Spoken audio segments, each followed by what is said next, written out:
यशोमती मैया के नंद लाला। कहाँ है तू लल्ला? कान्हा, आप ठीक तो है ना? कान्हा, कहाँ चला गया तू? कान्हा, कहाँ चला गया तू? मैं यहाँ हूँ मैया।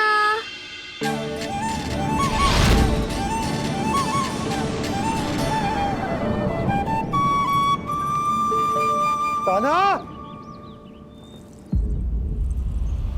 कान्हा के मोर मुकुट का पंख।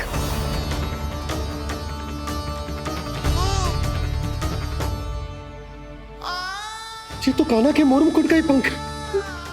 ये यहाँ कैसे? केवल मेरे मन में ही ना, मेरी आंखों में भी बस हुए मेरा कान्हा। ये उसके मुकुट का ही पंख है और उधर से आया है। चलो। ये क्या किया मैंने? मैया तक पहुँचने की शीघ्रता में मैंने उन्हें यहाँ का संकेत दे दिया, पर यहाँ तो तृणावर्त का शव पड़ा है। कान्हा, यदि मैया ने मुझे ऐसे देख लिया तो उन्हें मेरी दिव्यता का आभास हो जाएगा। फिर मैं उनका कान्हा ना रहकर भगवान बन जाऊंगा। कान्हा, सहायता, सहायता चाहिए मुझे, सहायता चाहिए मुझे। मिल गया संकेत।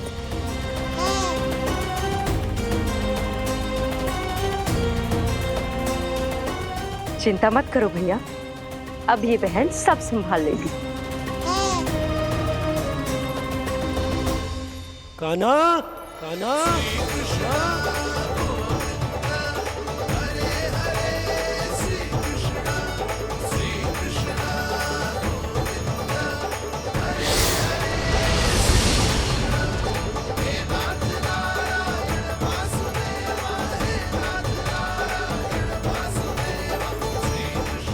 कान्हा,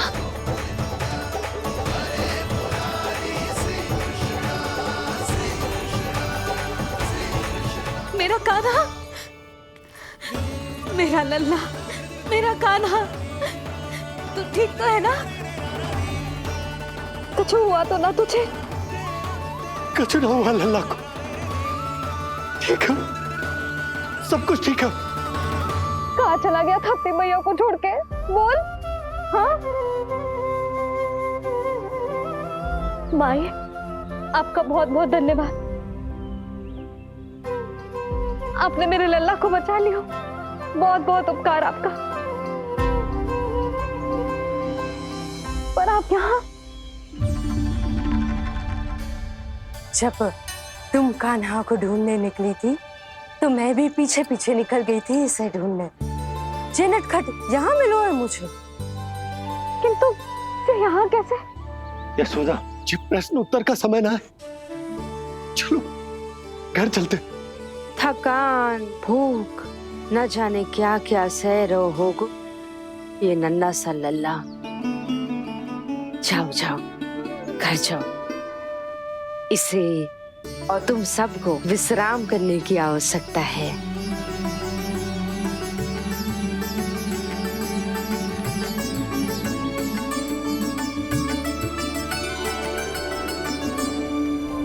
न जाने क्या क्या उड़ गए हो। हानि धीरे धीरे पता चलेगी। कित्तों के तो घर भी उजड़ गए। मेरे घर का तो पूरा दरवाजा ही टूट गए हो। नए सिरे से जोड़ना पड़ेगा।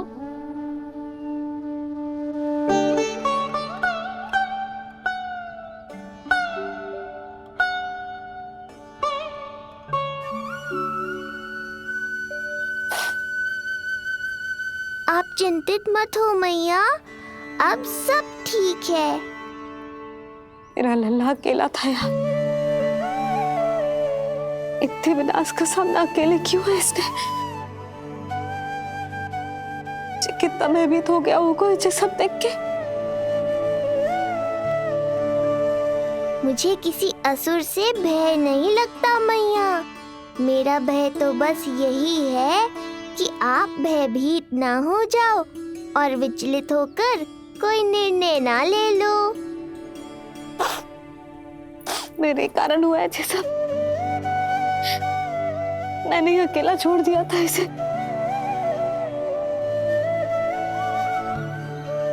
आप ले लो जीसी, मैं इसकी मैया कहलाने के लायक ही ना हूं। यशोदा,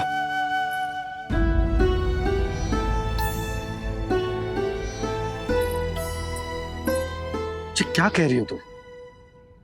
ऐसा कछु ना है। जी होगो सो होगो, जाने दो उस बात को। ना, भूल तो हुई है मुझसे। कौन सी माँ अपने लल्ला को ऐसी चक्रवात में अकेला छोड़कर भीतर चली जाती है?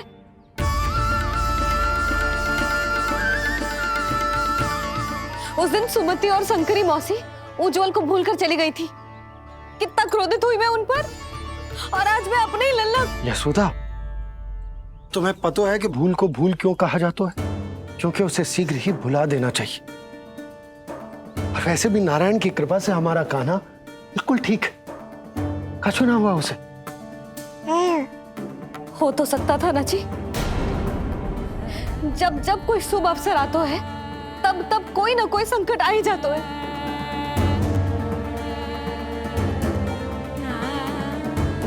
उचित कह रहे थे आप, हमें भव्य उत्सव करना ही ना चाहिए। इसी कारण से मेरे लल्ला को दृष्टि लग जाती है। सच्ची बात तो ये है कि मेरी बुद्धि भ्रष्ट हो गई थी, जो मैं हट करती थी। पर अब ना, आज के बाद इस भवन में कोई बड़ा उत्सव ना होगा।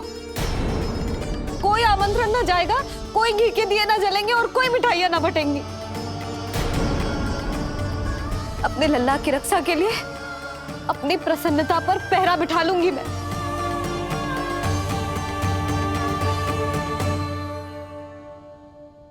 तुम्हें जो ठीक लगे तुम करो, पर अभी शांत हो जाओ। कैसे नंद जी, कैसे शांत हो जाऊं? आज ऐसे लगो जैसे कोई बहुत बड़ी विपदा मेरे कान्हा के पीछे पड़ गया है। मुझे अपने लल्ला की रक्षा के लिए और सतर्क रहना चाहिए, और मैं उनकी भूल पे भूल किए जा रही हूँ।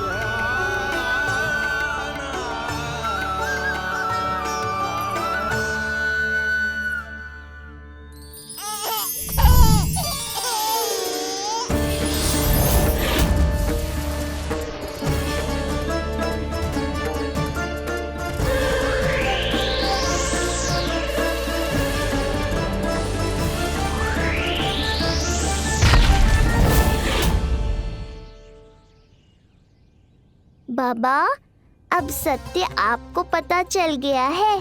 अब आपको ही मैया को शांत करने के लिए कुछ करना होगा। माँ की ममता के आगे मैं भी विवश हूँ। इस बार तो आपको ही मेरी सहायता करनी होगी। आप सही कह रहे हैं बाबा, पर मैं करूं क्या?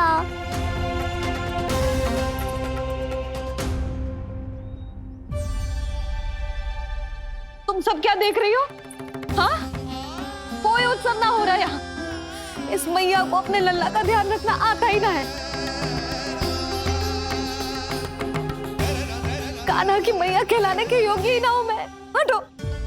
मैया, मैया, मैया। उंगलियां है पंथ जिसकी,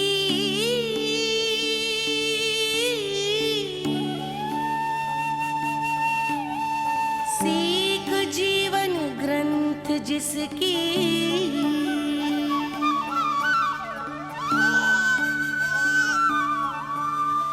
जननी क्या कही तूने? फिर से बोल। मैया, अनंत उसकी,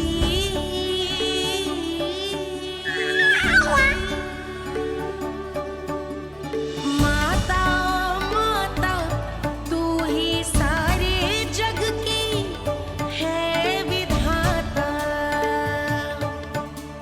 प्रेम है तेरा ऐसा निराला, विवश होकर आए जगपाला।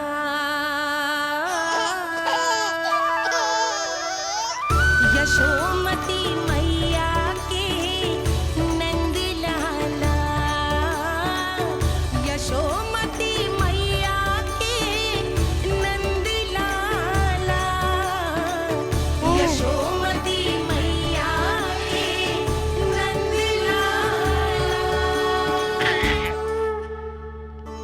तूने? सुनो ना तुम सबने, इसने पहली बार मुझे मैया कह के पुकारो है। सुलक्षणा, जानकी, कस्तूरी, सुना ना? हाँ जी, सुना ना आपने? इसने पहली बार हमें मैया कहा। सुनो सुधा, पर आज तुम भी सुन लो। आज के बाद ये संदेह कभी मत करना कि तुम लल्ला की मैया कहलाने के योग्य ना।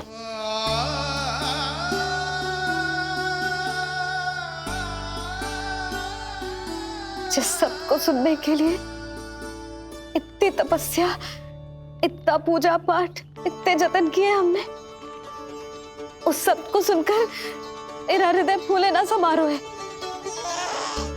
मन कर रहा है कि उत्सव हो ना, उत्सव ना होगो।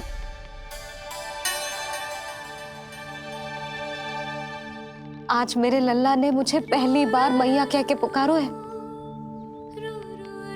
इसका अर्थ तो यही है ना कि मुझे इसकी मैया बनने का कर्तव्य और अच्छे से निभाना है। आज जो विनाश हुआ है ना, उसके पीछे कोई बहुत बड़ा कारण है। वो क्या है, कौन है, वो सब मैं ना जानती, किंतु इतना अवश्य जानती हूं कि मेरा लल्ला संकट में है, और इसीलिए मैंने एक निर्णय लिया है।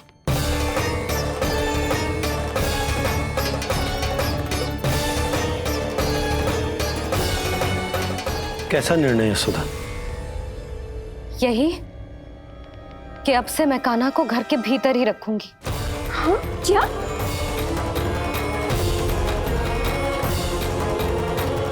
सुधा, कान्हा की सुरक्षा के लिए ये सब करने की कोई आवश्यकता ना है। आवश्यकता है नंद जी।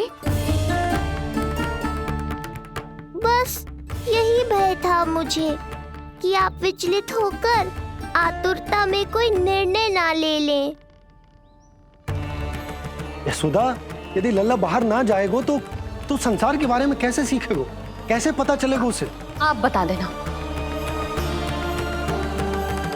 किंतु आज के बाद मेरा लल्ला नंद भवन के देहरी के बाहर पाँव न रखेगो। इतना कड़ा निर्णय मत लो मैया। आज से हर समय मेरी आंखों के सामने रहेगो मेरा कान्हा।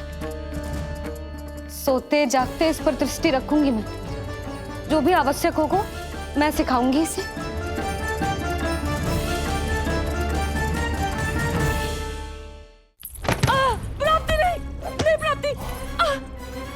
यही सिखाया था मैंने तुम्हें?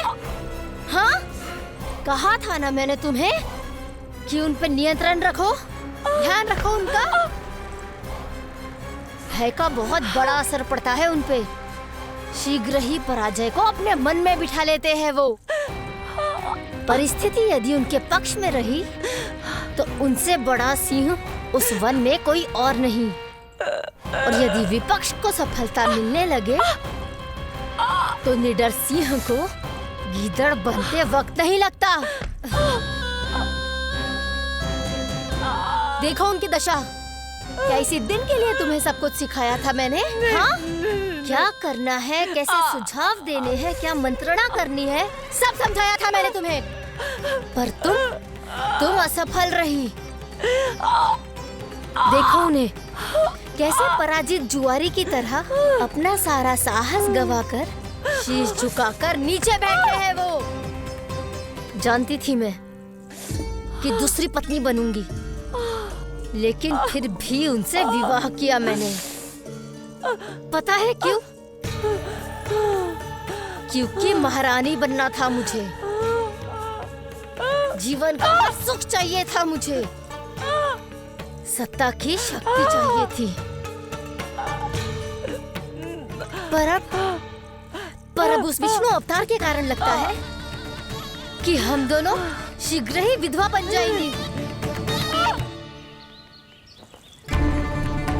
सुनो जी, मेरी एक विनती है आपसे, मना मत ही करना आप। जो कर रही हूँ वो करने दो, बस आप आज्ञा दे दो। मैया ने निर्णय ले लिया है। जो तुम्हें उचित लगे तुम करो यशोदा।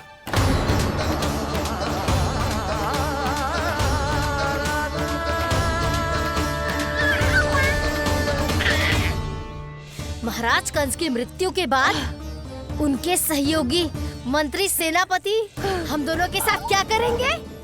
नोच कर खा जाएंगे वो हम दोनों को। और ये सब होगा तुम्हारे कारण अस्ति। क्षमा, मुझे क्षमा कर दो प्राप्ति। क्षमा कायरों की लज्जा होती है अस्ति। मुझे चाहिए साहस का शस्त्र और कुटिलता के अस्त्र। जानती हो मैं महाराज को क्यों नहीं संभालती? क्योंकि मुझे भय लगता है। महाराज से नहीं, अपने क्रोध से। क्योंकि बात अगर आगे बढ़ गई तो तलवारें मयान से बाहर निकल आएगी। या तो महाराज की मृत्यु होगी या तो मेरी। मुझे क्षमा कर दो प्राप्ति। बताओ मैं क्या करूं? तुम बस मौन धारण करो, मौन। अब कुछ कहना नहीं, करना पड़ेगा। महाराज कंस के आत्मविश्वास को फिर से जगाना होगा। उन्हें ये विश्वास दिलाना होगा कि वो मथुरा नरेश कंस है और वो कुछ भी कर सकते हैं, कुछ भी।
वही है कृष्ण।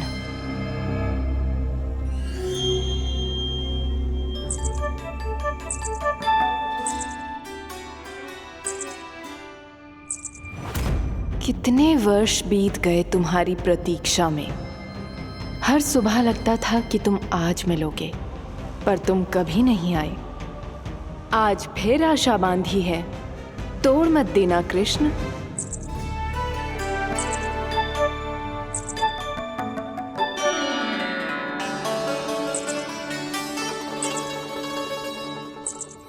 वर्षों से तुम्हारे लिए योजना बनाकर रखी है मैंने।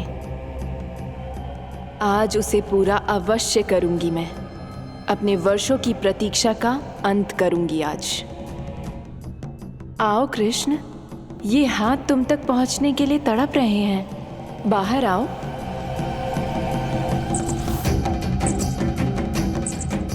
आओ कृष्ण, आओ।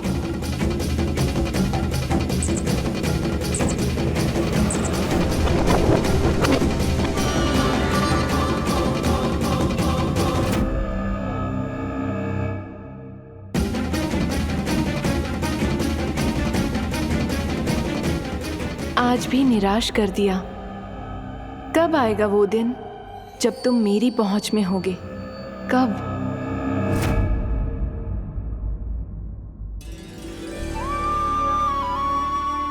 सारा संसार आपके दर्शन करके अपना दिन आरंभ करता है, पर क्षमा करियो सूर्यदेव, इस मैया के मन को तो शांति केवल अपने लल्ला के मुख के दर्शन करके मिलती है।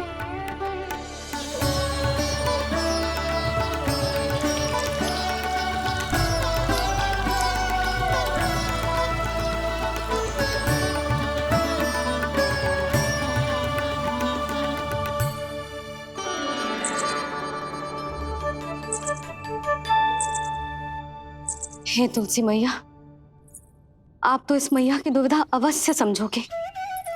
आपको तो पता है ना, नित्य के जैसे आज भी कान्हा बाहर जाने के लिए हट करेगा या फिर किसी ना किसी प्रकार से मुझे मनाने का प्रयास करेगा।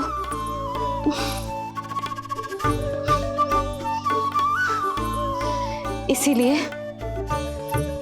इतनी शक्ति दो मुझे कि मैं उसकी मनोहर बातों की फेर में ना हूं और आज फिर से उसे मना कर पाऊं।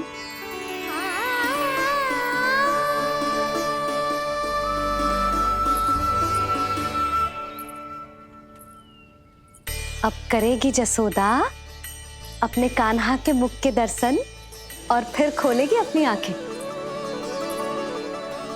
भोर हो गई कान्हा, चादर से बाहर निकल और अपनी प्यारी प्यारी मुस्कुराहट दिखा दे अपनी मैया को। मेरा मुंह देख के चिल्लाए क्यों? नहीं, वो तुम इतने भयानक लग रही हूँ क्या मैं? ना, आज तो तुम प्रतिदिन की अपेक्षा अधिक सुंदर लग रही हो। लग रहा है मानो भोर की किरणें सूर्यदेव से नहीं तुमसे फूट रही हो। झूठी प्रशंसा मत करो आप। और ये बताओ, मेरे लल्ला के बिछौने पे आप क्या कर रहे हो? अरे तुम्हारे लल्ला नहीं गई थी उसके बिछौने पर सोने के लिए ताकि वो तुम्हारे साथ सो सके। अब जाकर उसकी शैतानी समझ में आई मुझे, और ये शैतानी अच्छी लग रही है मुझे। आज सर्वप्रथम तुमने मेरो और मैंने तुम्हारा मुख देखा। लग तो है आज को दिन प्रेम के रस में भीग कर मीठा हो जाएगा। दिन तो तब आरंभ होगा पतिदेव जब आप मेरे लल्ला का बिछौना छोड़ोगे और बताओगे कि कान्हा कहाँ है। ये तो रहा कान्हा,